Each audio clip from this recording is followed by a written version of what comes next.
You are listening to Skin, Earth, Vitality, the podcast where ancient wisdom meets modern vitality. If you are seeking to reconnect with your innate vibrancy, you're in the right place. I'm Emily Davis, a seasoned holistic esthetician and herbalist. Join me as we unlock the secrets of ancient skincare practices, explore the beauty of seasonal and nature-based living, herbalism, and true holistic well-being for you and the broader ecosystem. This podcast is brought to you by Stratum Aesthetics. Head to stratumaesthetics.com to find curated skincare, body care, and other wellness products hand-selected by me. Now enjoy the show. Today, I want to talk about energetic hygiene. And I did a story on my Instagram a couple of weeks ago, just sharing some of the morning practices that I do before clients arrive. And it got a lot of engagement. So it made me think it was something that you might like to hear about. So buckle in, my fellow creatives, my fellow sensitives. Honestly, anyone who lives in the world can benefit from this conversation.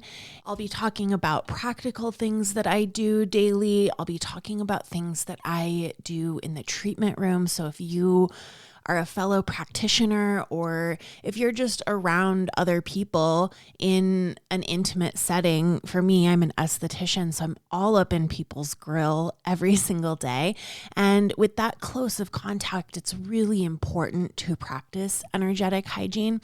But even if that's not you, even if you work in an office or if you work at home, this is still so incredibly important, and I hope you will find valuable. So I've been in this place of great expansion lately, this whole year, last 2 years really. And through the practices and habits, I've been moving through a little bit of a life makeover, I would say. And it's brought so much color and vibrancy into my life. And it's so crazy how little shifts can just make life feels so much more alive. And part of this life makeover has been about tending to my energetic field, basically just incorporating more mindfulness into my life so that life can feel good, so that I can not be over here creating more strife for myself than I need to. And so I'm not constantly, I guess, recovering from the world, but actually showing up with clarity and intention and groundedness and presence. And I'm talking about this here because your skin is a mirror of your entire internal landscape. It's not just reflecting the skincare products you put on it. And if you've been here for any amount of time, you know that I'm a big proponent that skincare is so much more than what's in a bottle.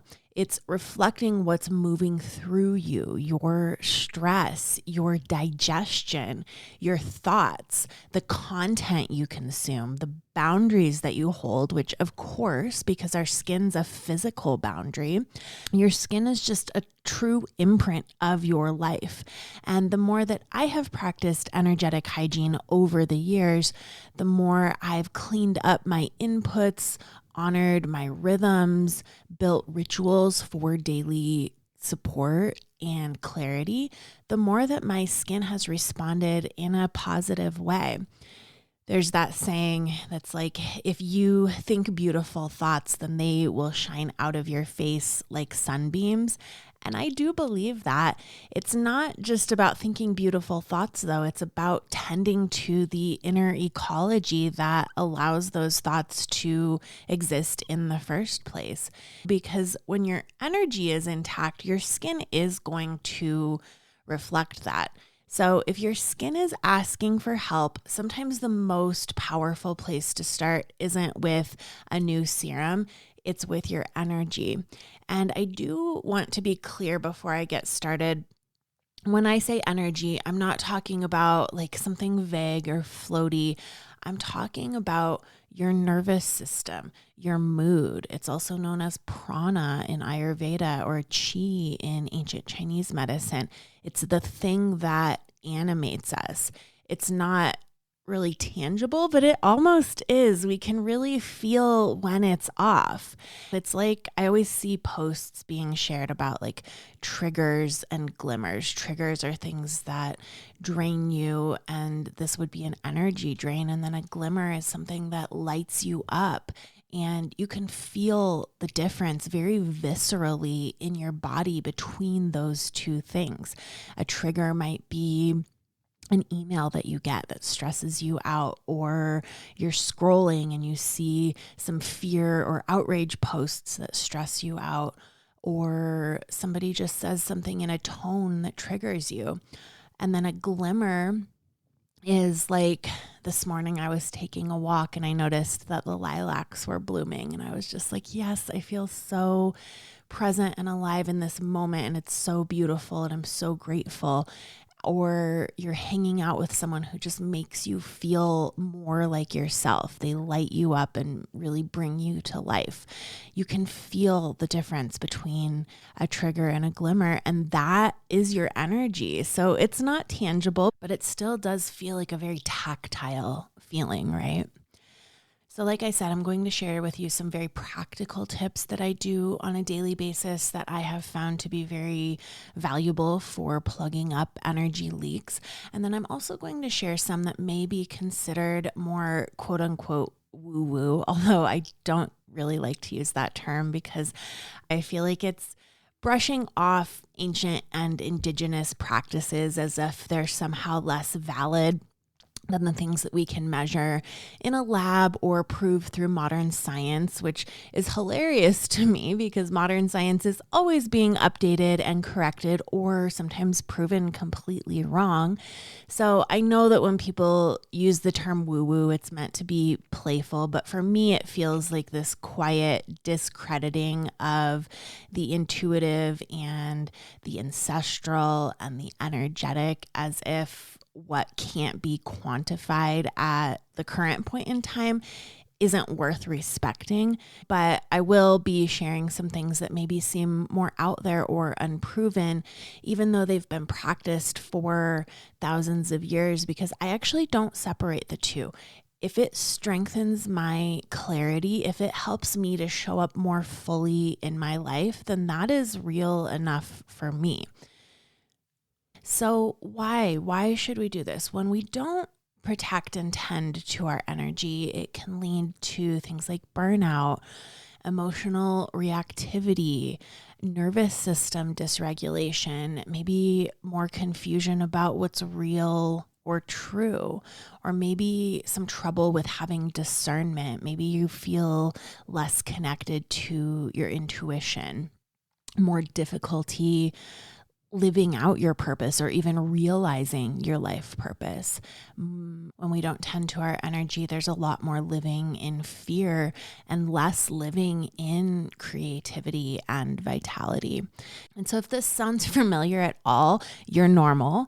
And this is the result of both personal and collective energetic fragmentation. So what I want to do in this episode is give you some things that you can do to tend to your energy, protect your energy. And what I don't want this episode to be is like this floaty, fake, deep dorm room philosophy rant about the vibes. My intention instead, and I'm going to name it now at the top of the episode, is to be clear and grounded and powerful. I want this to make its way to the right person. These things have changed my life, and I hope that they are valuable. So when I talk about energy, I'm talking about real, every single day stuff, like how you feel after scrolling Instagram for an hour or after a long conversation with someone who just like emotionally dumps on you. And it's a thing that you can't quite explain, but you can feel it. Maybe you're just like aimlessly anxious, or you're feeling a lot of brain fog, or like a piece of yourself might be somewhere else. These are all the result of energy leaks. Our energy can get pulled and drained and scattered all day long unless we learn how to protect it. And energetic hygiene is the practice of caring for your energy the same way that you would care for your body, like you brush your teeth, or the same way you would care for your home or your skin. It's about clearing out and releasing what doesn't belong, protecting what matters, and creating very simple, powerful habits that support your nervous system and preserve your energy, which is your life force. It's very precious. And if it's so precious, and if it has such a huge impact on every single aspect of our life, why does it feel like some weird secret? Why isn't it something that we are taught as part of basic life maintenance? And energetic hygiene wasn't left out of modern life by accident. It's been systemically erased or ignored for a very, very long time, because a person who is energetically clear and self-aware is very powerful. They are discerning. They are less dependent on external validation and institutions and products. That kind of person is not profitable. Historically, energetic hygiene was embedded in ritual and community and relationship to the natural world. But over time, through forced religious conversion and colonization, this inner knowing was erased. It was the result of a mass severing from the wisdom that once taught us how to regulate and ground and live in relationship with our energy. And then came factories and time clocks and industrialization of our time and our energy and a life of productivity. Our human body became more of a worker, and there was no room for intuitive pacing or energetic tending.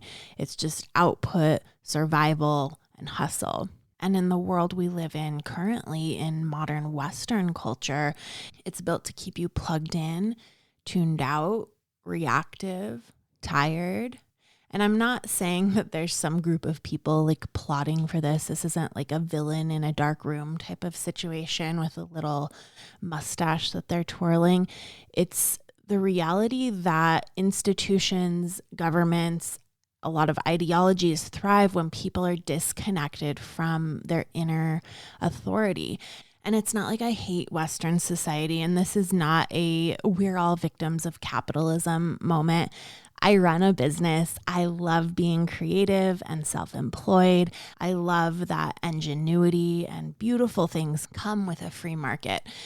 But corporate consumerism is not the same as capitalism, and corporate consumerism only works when we're not rooted in ourselves. When we don't know how to tend to our own energy, we are more likely to buy into fear and urgency, or the idea that something outside of ourselves will make us feel better. And the fastest way to make people feel unworthy or overwhelmed or off-center is fear.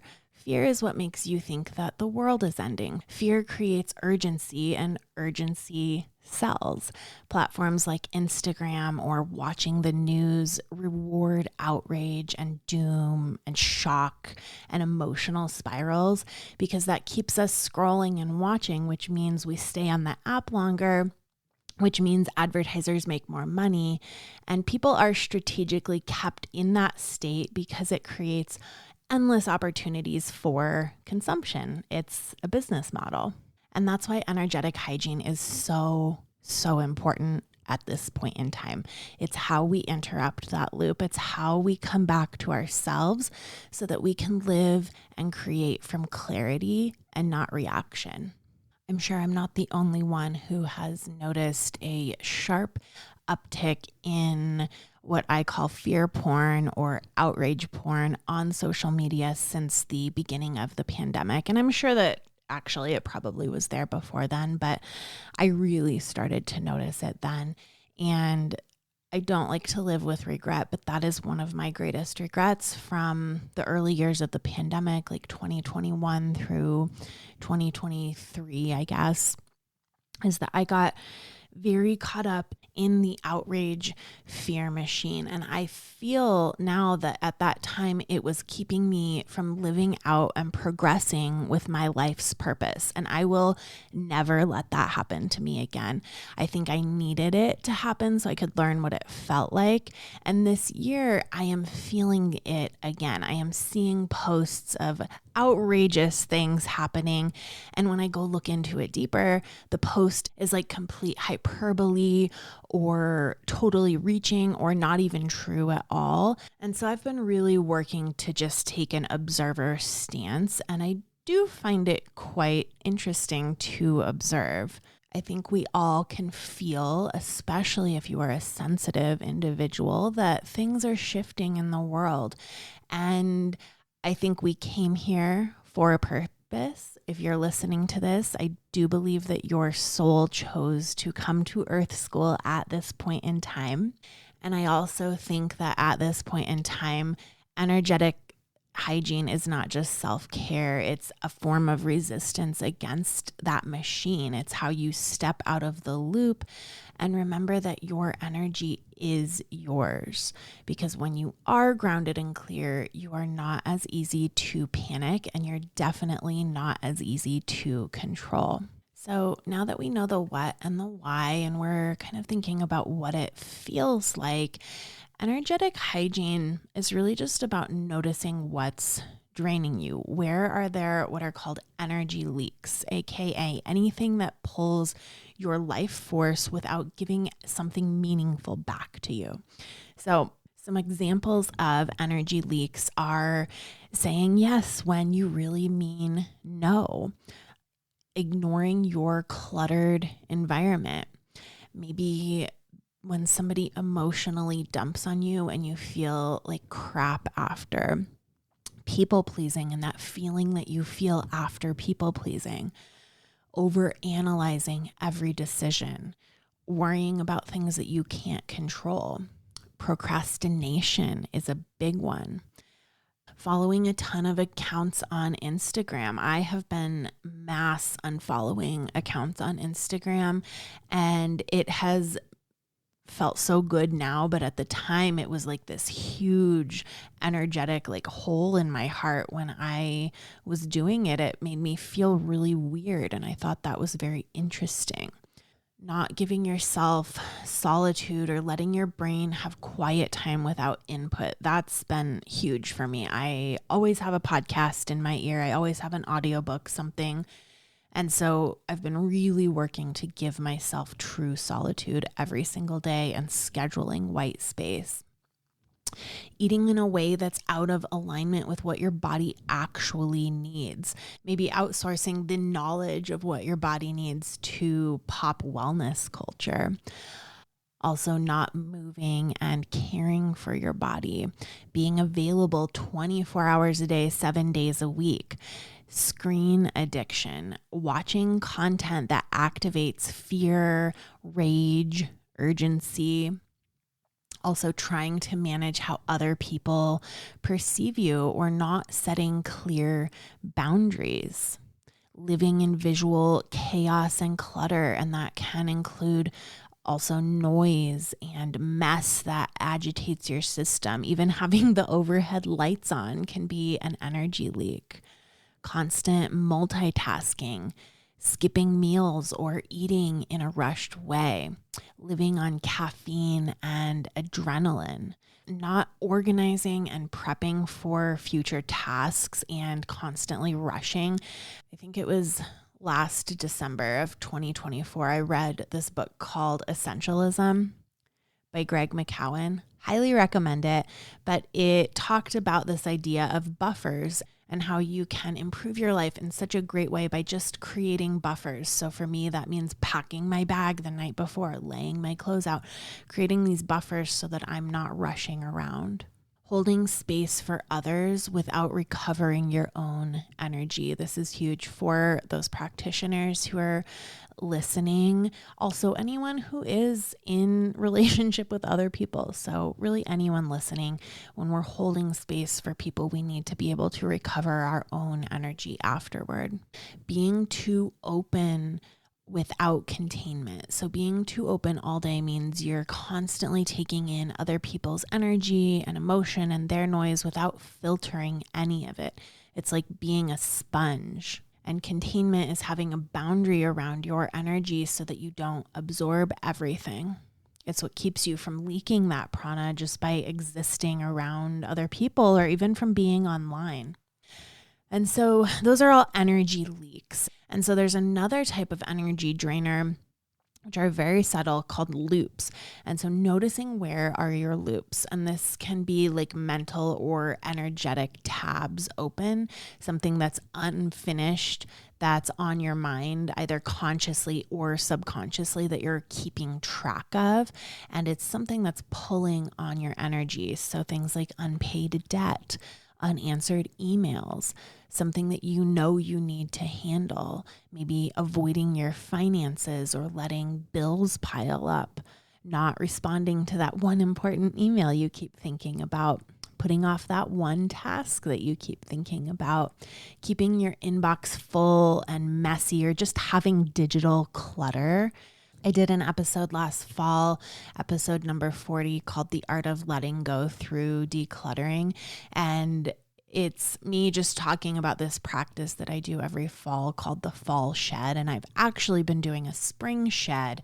And it's really just about like getting rid of all the crap in your life. And part of that is digital clutter. So noticing when you're doing these things, when you're having these energy leaks, and cultivating the self-respect and self-love to calibrate and plug up these leaks through habits that you build every single day is truly where the magic lies. As I said, doing these things will give your life an entire makeover. And I know that because it's been my main focus for the last 2 years, but really aggressively the last year or so. So how can we do that? Let's get to the meat and potatoes of why we're here. What are the practical takeaway steps that you can do? So I want to first start by mentioning some elemental cleansing tools. So fire, water, smoke are all energy hygiene tools. And these elements have been used in sacred and ancestral practices across cultures to move, clear, and transmute energy.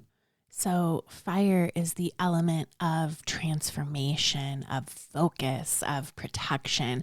Fire changes the state of anything that it touches. Energetically, it burns away stagnation and energetic residue. It clears heaviness or stickiness in a space or in a field. And it invites sharpness and focus and a clean, energetic slate. So fire doesn't just cleanse, but it actually transforms. And so ways that you can work with fire are like burning a beeswax candle. And then water is receptive and it's a nervous system soother. Water clears emotional charge and stuck feelings. It grounds scattered energy and it softens tension, especially from heat or inflammation. It helps you process and release what the body is gripping onto. So maybe this looks like a shower after a long day, or I will always, for cleanliness reasons also, but I always immediately wash my hands after a facial. And when I'm doing this, I'm imagining all of the energy washing down the drain and back to the earth to be composted. And then smoke medicine has been used across cultures for centuries because smoke moves through space the way that energy does. It gets into corners, it rises, it lingers, it shifts density, and it's a bridge between the physical and the spiritual. Burning sacred herbs like cedar or mugwort, pine, Palo Santo, always ethically and respectfully sourced, can help to dislodge stagnation in a room or clear emotional or energetic debris. It can reset the tone of a room or of your body or any container that you're in. And even physically, like if something in our house stinks, I always will burn some type of herbs to help clear that out, or incense. I love Brenda's botanicals. I'll link them in my show notes today. She makes this beautiful pine resin incense, and she's got, let's see, a pine on its own. She has a pine and copal, and then she has a pine and cedar. And I found her when I was in Santa Fe. She's out of Taos, and oh my God, they're my absolute favorite incense, because I also never want to use incense that have synthetic fragrance or anything synthetic. Smoke is very powerful, but what you're burning matters. You don't want to be burning a regular candle that you bought at the mall. That's going to just bring toxins into your environment. Candles are highly, highly toxic unless they are beeswax with clean, lead-free wicks. I've been really into Fontana Candle Company lately. I also like Big Dipper beeswax. I'm not advocating that you burn a paraffin candle with synthetic fragrance in it. That's not the vibe. And then with smoke medicine, this practice has existed in many different indigenous and ancestral traditions all around the world. But it is important that we use it with intention and reverence. There are some sacred plants like sage and Palo Santo or sweetgrass that it is very important that you are not just burning for the vibes. It is medicine and it is sacred, and they must be harvested in a sustainable way and in a respectful way. And you do want to make sure that you are researching why you're using these, the ethics around it, to decide if it's something that you feel good engaging in. I do believe that medicine is for all people, but I do also believe that there needs to be reverence and intention when working with smudging. A book that I highly recommend is called Braiding Sweetgrass. It's one of my absolute favorite books in the entire world, and a small part of that book gives you a little insight into these practices. So now that we have talked about these elements, let's talk about some different practices that I like to work with. So I'm going to start out with physical body practices, and then we'll get into like some mental and emotional clarity practices, and then some environmental hygiene and like administrative practices. And then I'll talk about some practitioner hygiene for my fellow practitioners, and also just for social environments. So starting out with physical body practices, this is tending to the vessel that holds your energy. And these are rituals that bring you back into your body, because presence starts in our body. So eating warm, nourishing meals with presence and with coherence, eating homemade organic food, movement every single day, even if it's just a walk or stretching, breath work to repattern stuck energy. This can look like just getting on YouTube and looking up some breathwork practices. Maybe it's 4-7-8 breathing. Maybe it's triangle breathing, box breathing. Just intentional, controlled breath is so powerful for this. There are a couple of Ayurvedic practices that I like to engage in pretty much every day. The first one is oil pulling. And I find this to be so interesting because it is a physical detoxification, especially for the head and the neck. But oil pulling energetically helps to dislodge stuck tension, unspoken emotion, repressed charge that gets stored in the jaw and the mouth. It's like inviting flow into where there is gripping. So if you are someone who clenches your jaw a lot, oil pulling, which is basically where you just take a little bit of coconut oil or sesame oil, and you swish it around your mouth for 5 to 20 minutes in the morning. And then you spit the oil out into the trash can. You don't want to put it down your drain. It can be really bad for the pipes. It's amazing for oral health, but also very powerful for that energetic overload that can hang out in the jaw. So another practice that I love is floral water in my eyes every morning. So I get the floral water from Pavani Ayurvedic. I will also link that. But in many traditions, the eyes are considered the seat of the mind, of the nervous system, the seat of the soul. And our eyes aren't just there for seeing, but they perceive and absorb what we're taking in. And so rose water in the eyes is refreshing, but it's also cooling and clearing and softening how we relate to the world around us. Rose is energetically heart opening and emotionally very soothing. So putting it in the eyes is like washing the windows between our heart and the world. Our eyes are our perception, and perception shapes our reality. So when we clear our eyes with rose water, you're caring for your vision, but you're tending to how you see the world. Another one is Abhyanga. This is self-massage with warm oil. It's a form of nervous system nourishment as well as boundary repair. Remember, our skin is our physical boundary. Energetically, Abhyanga helps to ground you when you're feeling very scattered, or reclaim your field after being overly open or exposed. It soothes your nervous system, seals any leaks or porousness in your energetic body, and it invites pleasure and presence back into our skin. And so I would also include facial massage with this as well. It's just such a beautiful return to your center.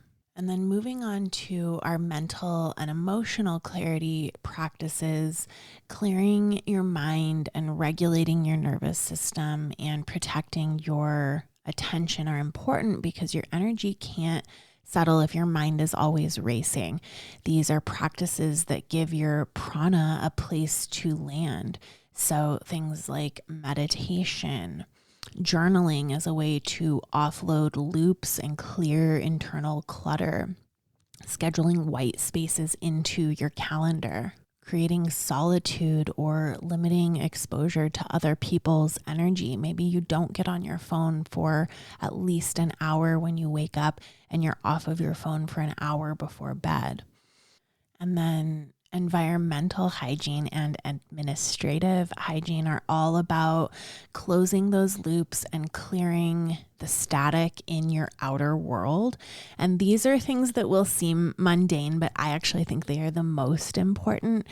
They close the loops and stop that subtle drip of energy loss, which I think is kind of the most insidious because you don't really notice it as much. So paying bills, responding to emails, handling the life admin tasks, cleaning your kitchen before bed, running the vacuum, wiping down all of the counters, putting everything in the dishwasher so that your morning self is able to wake up to a fresh, clear space. Making your bed in the morning so that your nighttime self has a really nice place to land at the end of the day. Clearing clutter from your space. Folding your laundry and putting it away as soon as it's done. Keeping your car nice and clean. One of my favorite gifts that I gave to myself for Christmas a couple of years ago was a membership to a car wash. And so that's my weekend ritual now, is I go wash my car and then vacuum it out every single Saturday or Sunday. And it just starts me off on the right foot the next week. Doing a digital reset. So unsubscribing. There's a app I think called Unscribe that can go in and mass unsubscribe you from emails that you don't actually want to get. Unfollowing people. Unfollow Friday, where you go in and unfollow 10 people every single Friday. Organizing files on your computer and on your phone. And then social and practitioner hygiene. So this is what to do before and after energetic exchange. These practices protect your field when you are holding space for others or just simply being around many other people.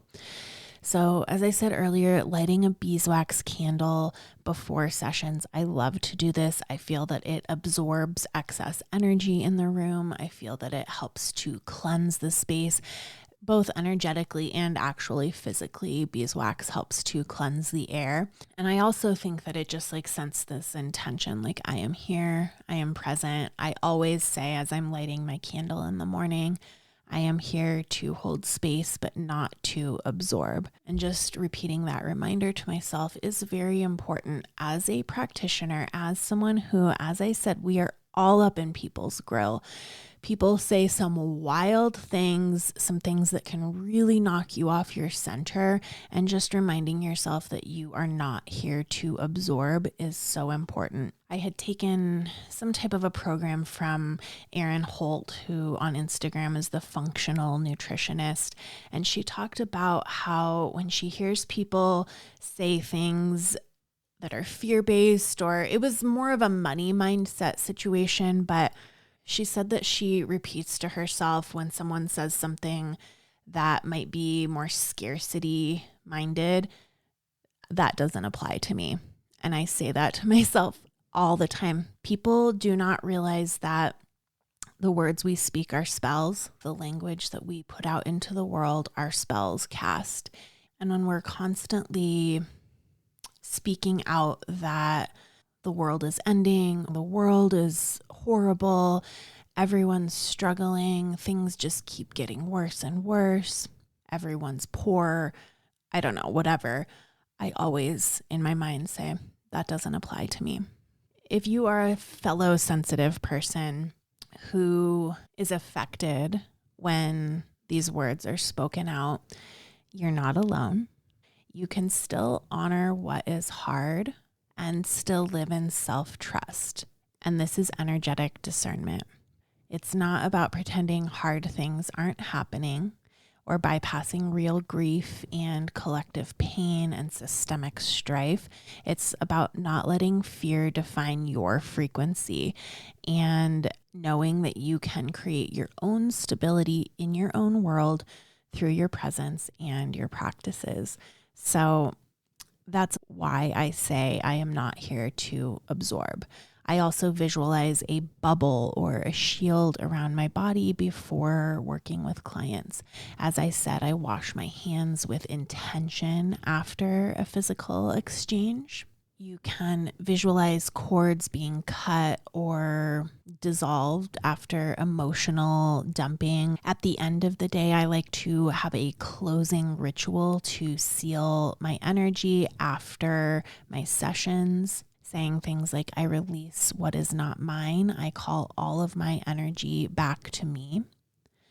I love, this is probably so embarrassing to watch, but I love to shake or jump to remove stuck energy at the end of the day, or even after just being around a heavy person or a heavy situation. Sometimes the energy can just feel so uncomfortable, and shaking every single part of your body feels amazing afterwards.